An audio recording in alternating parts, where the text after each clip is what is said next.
Bonjour et bienvenue dans cet épisode.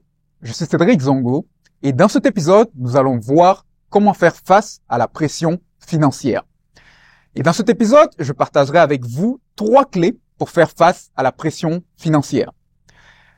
La pression financière peut surgir dans la vie d'une personne pour diverses raisons. Ça peut être une perte d'emploi qui cause une pression indue.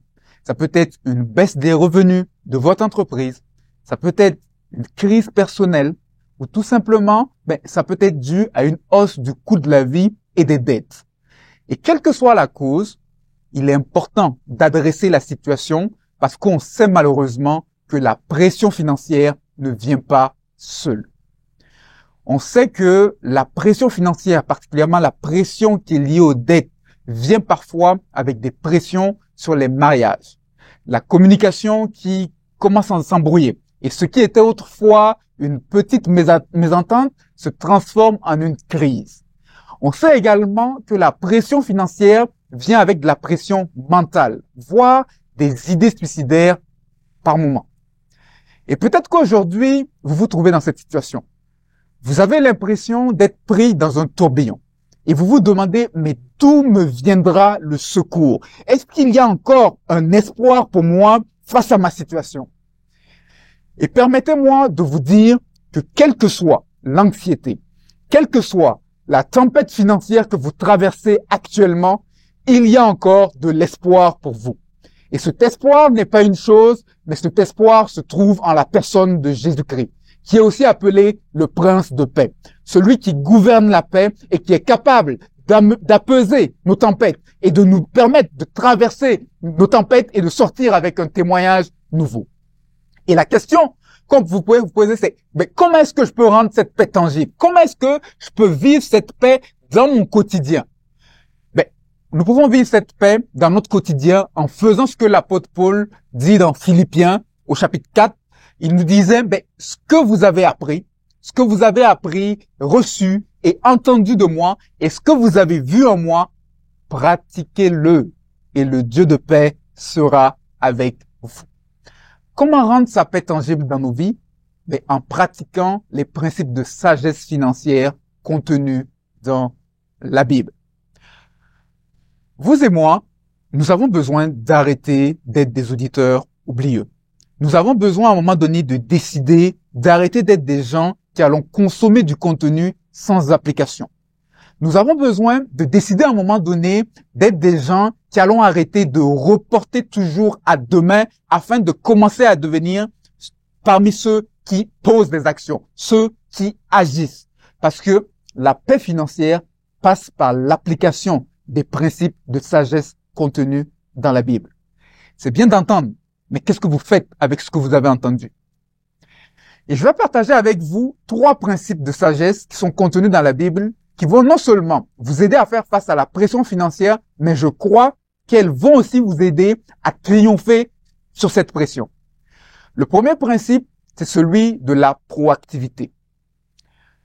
Le proverbe 12 au verset 24 nous dit que la main des diligents dominera, mais la main lâche sera tributaire. Le moyen de triompher, c'est par la diligence. Et que signifie être diligent? Une personne diligente est une personne qui agit de manière proactive. Il m'arrive malheureusement de rencontrer des gens qui m'avaient entendu il y a plusieurs années et qui viennent me voir à un moment donné où la dette qui était d'un petit montant s'est rapidement transformée en une grande dette. Ou encore de voir des gens qui, c'est au moment où ils ne sont plus capables de payer la dette qu'ils commencent à chercher de l'aide. Et parfois, la question c'est, mais pendant toutes ces années, tous ces mois où ça s'accumulait, pourquoi est-ce que vous n'avez pas posé des actions? Parce qu'il faut savoir qu'en matière d'emprunt, la spirale, elle tourne très rapidement. Et plus vous attendez, plus l'effort nécessaire pour s'en sortir augmente. Et donc, c'est important de poser des actions très tôt. Dès que vous voyez certains signaux, c'est important de poser des actions. Il n'y a pas de honte. Vous ne savez pas ce que vous ne savez pas. Et donc, posez des actions.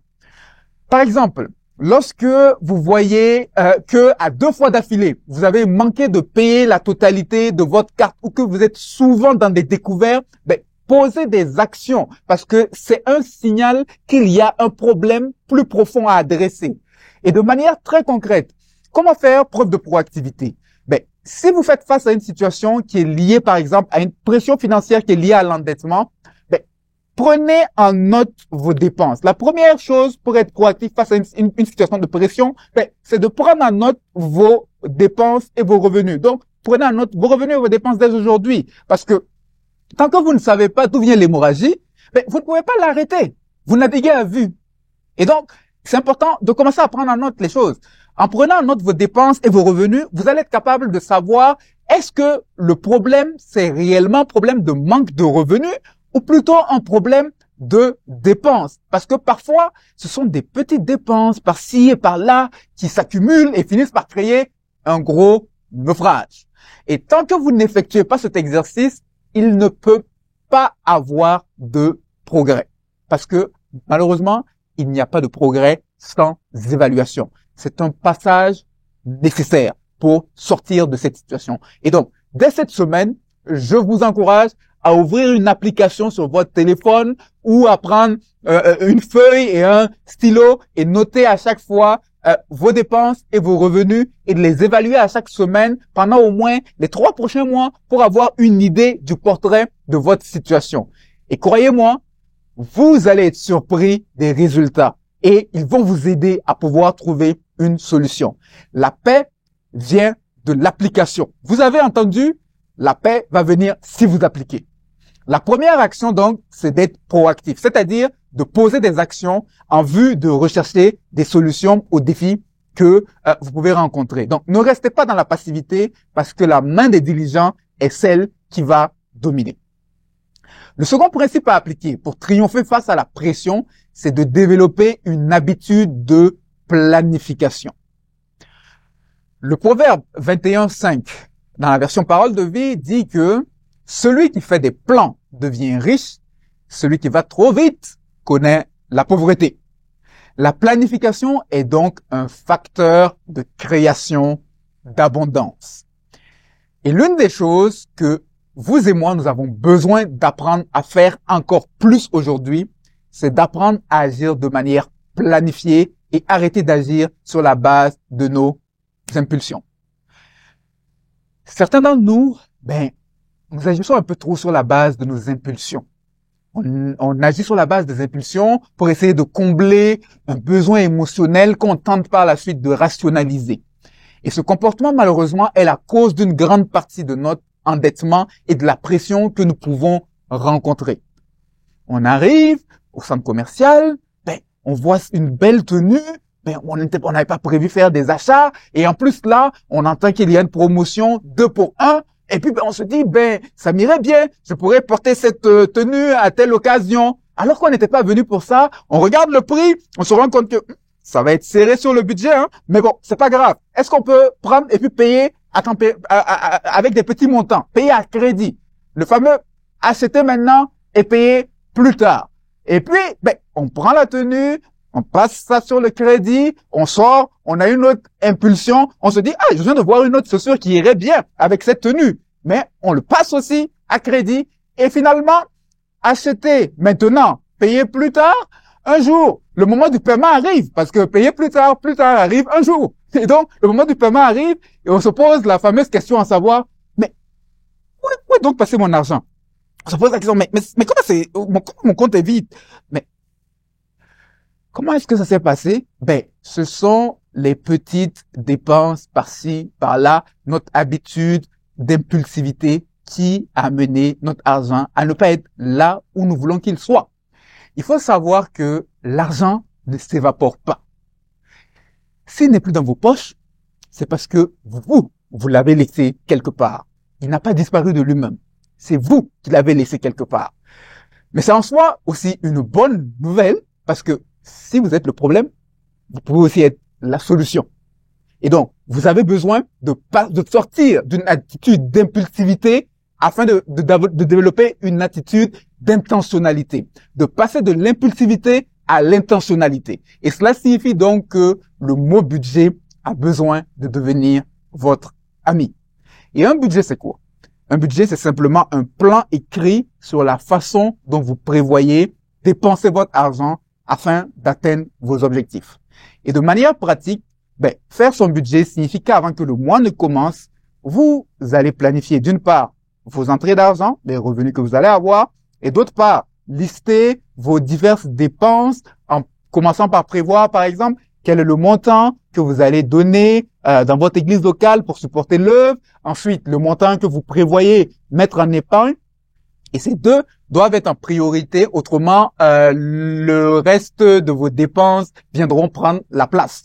Et donc, vous prévoyez ces éléments. Ensuite, vous prévoyez ce qu'on appelle les dépenses fixes, qui sont des dépenses qui sont assez stables d'un mois à un autre, comme le loyer. Vous prévoyez les dépenses variables, telles que l'alimentation. Ce sont des dépenses qui varient d'un mois à un autre. Et finalement, vous avez aussi ce qu'on appelle les dépenses annuelles récurrentes, qui sont des choses comme la rentrée scolaire qui arrive ponctuellement, mais qui coûte, qui demande des sommes importantes. Et donc, par exemple, même si la rentrée scolaire est dans 12 mois, il faut à chaque mois commencer à mettre un montant de côté à chaque mois pour être sûr qu'on sera en mesure de rencontrer la dépense lorsque le moment viendra. Et donc, vous listez d'une part vos revenus et d'autre part vos dépenses pour le prochain mois en s'assurant que vos dépenses n'excèdent pas vos revenus parce que vous n'avez pas une machine à imprimer l'argent.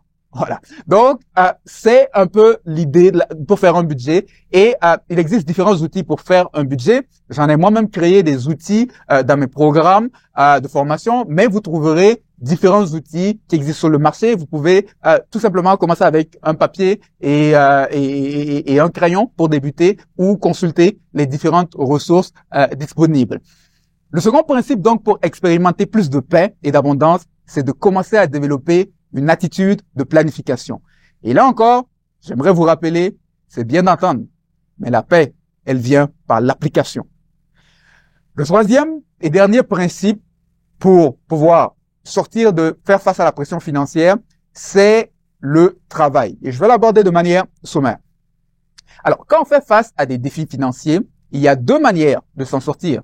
Soit en diminuant ses dépenses, mais il y a un maximum qu'on peut faire parce que après tout, on coupe, mais à un moment donné, on va quand même continuer de se nourrir, de se loger, etc. Et donc, on coupe les dépenses, mais à un moment donné, il faut penser à augmenter aussi les revenus. Donc, c'est une diminution des dépenses, une augmentation des revenus ou une combinaison des deux. Et la Bible nous enseigne que le travail est le moyen par lequel Dieu pourvoit aux besoins de l'homme. Et je veux parler particulièrement ici à des gens bien importants. Le Proverbe 14:4 nous dit que s'il n'y a pas de bœufs, la crèche est vide. Et c'est à la vigueur des bœufs qu'on doit l'abondance des revenus. Le travail, l'effort est le moyen par lequel Dieu pourvoit. C'est comme cela que Dieu a établi les choses. Le modèle biblique pour accroître ses revenus n'est pas de s'asseoir et attendre de collecter des chèques d'assistance du gouvernement constamment. Le modèle biblique, ce n'est pas de s'asseoir pour attendre que l'oncle, la tante ou tel autre parent envoie régulièrement de l'argent pendant que nous, on est assis. Oui, il peut arriver à chacun d'entre nous de connaître des saisons de difficultés où on a besoin d'un coup de pouce. Mais à un moment donné, il faut se lever. Il faut se retrousser les manches et aller soi-même au front. Parce que c'est à la vigueur des bœufs qu'on doit l'abondance des revenus. C'est lorsque nous utilisons nos compétences, nos capacités pour servir une autre créature de Dieu que Dieu permet que les revenus aillent vers nous. Et donc, c'est important d'utiliser ces dons, ces capacités pour servir une autre créature afin de voir des revenus arriver. C'est le modèle que Dieu a établi. Et il existe différents moyens d'accroître ses revenus. Et une des premières manières, c'est déjà, dans votre entreprise actuelle, c'est de voir est-ce que vous pouvez trouver de nouveaux défis, prendre de nouveaux défis en vue d'obtenir une promotion. Et une autre manière, c'est de voir si, en plus de votre emploi, vous pouvez débuter quelque chose en parallèle pour vous générer des revenus additionnels pour rembourser vos dettes. Et donc, il y a différentes alternatives auxquelles vous devez penser pour voir comment est-ce que je peux trouver des revenus additionnels. Et durant la COVID, j'ai eu l'occasion de travailler avec une infirmière qui voulait rembourser ses dettes. Et ça s'est produit à un moment où les hôpitaux étaient débordés. et où on avait besoin de personnel. Et elle s'est proposée à aligner des heures supplémentaires à un rythme que j'avoue parfois faisait un peu peur parce que elle allait être très fort. Mais elle était consciente en fait. Je me dis, pourquoi tu fais tout ça? Et pour elle, elle était consciente que sortir de sa situation allait lui demander un prix temporaire à payer. Et elle était prête à payer ce prix-là pour être finalement libre. Et les revenus supplémentaires qu'elle gagnait de son temps supplémentaire, elle ne les dépensait pas. Elle prenait ces revenus supplémentaires-là et elle les reversait directement sur sa dette. Parce que certains d'entre nous, nos revenus augmentent, mais on amplifie les dépenses au lieu d'utiliser stratégiquement nos revenus. Et en utilisant cette approche-là, ce sont des sommes importantes qu'elle a remboursées et elle a payé un prix pendant un temps. Ça a été difficile, mais elle a payé un prix pendant un temps. Mais aujourd'hui, elle est beaucoup plus libre. Elle est passée de quelqu'un qui était sous pression à une personne qui est beaucoup plus libre dans ses choix, dans ses décisions. Et donc, le troisième principe, c'est le travail. Parce que c'est à la vigueur des bœufs qu'on doit l'abondance des revenus. Comment faire face à la pression financière? On trouve la paix en appliquant les principes qui ont été enseignés par le prince de paix. Pas en écoutant et en reportant toujours. C'est en appliquant. Et le premier principe, c'est d'apprendre à être plus proactif. Pour pouvoir être plus proactif, c'est d'apprendre à être plus proactif dans la gestion de nos finances. Le deuxième principe, c'est d'apprendre à développer une habitude de planification. Et le troisième principe, c'est de ne pas craindre le travail ou l'effort afin d'accroître ses revenus. J'espère que ce contenu vous aura été utile. Et pour plus de ressources, rendez-vous à l'adresse qui apparaît. C'était Cédric Zongo et passez une agréable suite de journée.